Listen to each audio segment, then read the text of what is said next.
रुचिका एक बहुत होशियार लड़की थी। उसे किताबों के साथ समय बिताना बहुत पसंद था। वो घंटों लाइब्रेरी में पढ़ते हुए बिता देती थी। एक दिन रुचिका की तबीयत थोड़ी खराब थी और उसके घर वाले भी घर पर नहीं थे। उसकी माँ ने घर से निकलते वक्त उसे कहा था कि वो घर पर ही रहकर पढ़े और लाइब्रेरी में न जाए। रुचिका ने उनके जाने के बाद दवाई ली और पढ़ने बैठी, लेकिन उसकी गली के बच्चे शोर मचाकर खेलने लगे। रुचिका उस शोर में पढ़ नहीं पाई, इसलिए माँ की बात न मानकर वो लाइब्रेरी जाने के लिए निकल गई। लाइब्रेरी रुचिका के घर से लगभग 15 मिनट की दूरी पर ही थी, इसलिए वो थोड़ी ही देर में वहाँ पहुँच गई। उस दिन लाइब्रेरी में सिर्फ 4-5 लोग ही थे, लेकिन रुचिका इस बात पर ध्यान नहीं देती और अपनी जगह पर जाकर पढ़ने लगती है। रुचिका लाइब्रेरी के एक ऐसे कोने में बैठकर पढ़ रही थी जहाँ से उसे कोई देख नहीं पा रहा था। कुछ समय तक पढ़ने के बाद उसकी आंख लग गई। शायद रुचिका ने जो दवाई ली थी उसके असर की वजह से उसे नींद आ गई थी। शाम को 8 बजे लाइब्रेरियन जब लाइब्रेरी बंद कर रहे थे, तब जल्दबाजी में उस कोने में नहीं देखा जहां रुचिका पढ़ रही थी और वो लाइब्रेरी बंद करके चले गए। फिर रात के 10 बजे के आसपास रुचिका की नींद खुल गई। वो पूरी लाइब्रेरी में अंधेरा देखकर डर गई। उसे मालूम पड़ा कि पूरी लाइब्रेरी में वो अकेली ही थी। उसने अपने पेरेंट्स को कॉल करने की कोशिश की, परंतु मोबाइल में नेटवर्क नहीं आ रहा था। अब वो ज़्यादा डर गई, परंतु कुछ ही देर में उसने अपने आप को शांत किया और लाइब्रेरी की सारी लाइट्स शुरू कर दी।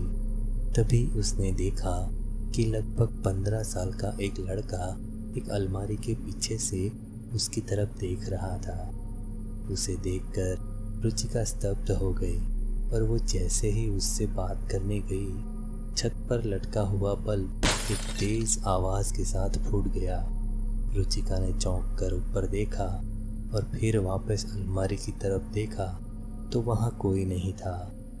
रुचिका इधर उधर देखती है पर उसे कोई नज़र नहीं आता। फिर अचानक से एक किताब आकर उसके मुंह पर जोर से लगी, जिससे वो गिर गई और उसके गिरने पर कोई जोर जोर से हंसने लगा। वो खुद को संभालते हुए खड़ी हो गई और तभी उसकी नज़र लाइब्रेरी की एक दीवार पर पड़ी। वहाँ पर उसी लड़के की तस्वीर थी जो उसे थोड़ी देर पहले ही अलमारी के पीछे दिखा था। वो उस तस्वीर को देख ही रही थी कि तभी वो लड़का एक भयानक रूप में बदल गया और तस्वीर में से बाहर आकर रुचिका के सामने खड़ा हो गया। अजीब सा चेहरा, सफ़ेद आंखें और डरावनी सी हंसी। रुचिका डर के मारे कांपने लगती है। वो लड़का हंसते हुए फिर से गायब हो जाता है। तभी एक कुर्सी हवा में उड़ने लगती है और तेज़ आवाज़ के साथ नीचे गिर जाती है। रुचिका भागने की कोशिश करती है, तभी वो लड़का उसके सामने आकर खड़ा हो जाता है। इस बार वो बहुत ही गुस्से में था और उसकी आंखें भी लाल हो चुकी थी। वो गुस्से में बोलता है, निकल जाओ मेरी लाइब्रेरी से, ये सारी किताबें मेरी है। और किताबों से भरी पूरी अलमारी रुचिका के ऊपर फेंक देता है, जिससे रुचिका उसके नीचे दब जाती है और बेहोश हो जाती है। रुचिका जब होश में आई तब उसने खुद को हॉस्पिटल में पाया और अपने सामने लाइब्रेरियन को खड़े देखा। उसने लाइब्रेरियन को रात में हुई सारी घटना बताई। तब लाइब्रेरियन ने उसको बताया कि वो उसका ही बेटा था। उसको किताबों से इतना प्यार था कि वो दिन रात उसी में लगा रहता था।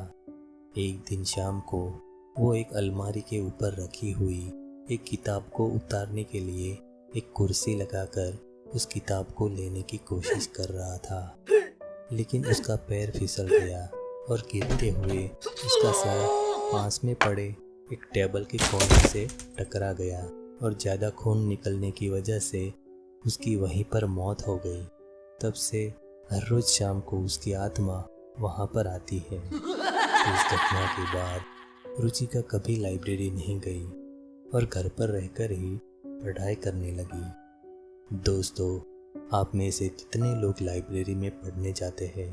कमेंट करके हमें ज़रूर बताएं और आपके उन दोस्तों को भी ये वीडियो ज़रूर शेयर करिए जो देर रात तक लाइब्रेरी में पढ़ने जाते हैं।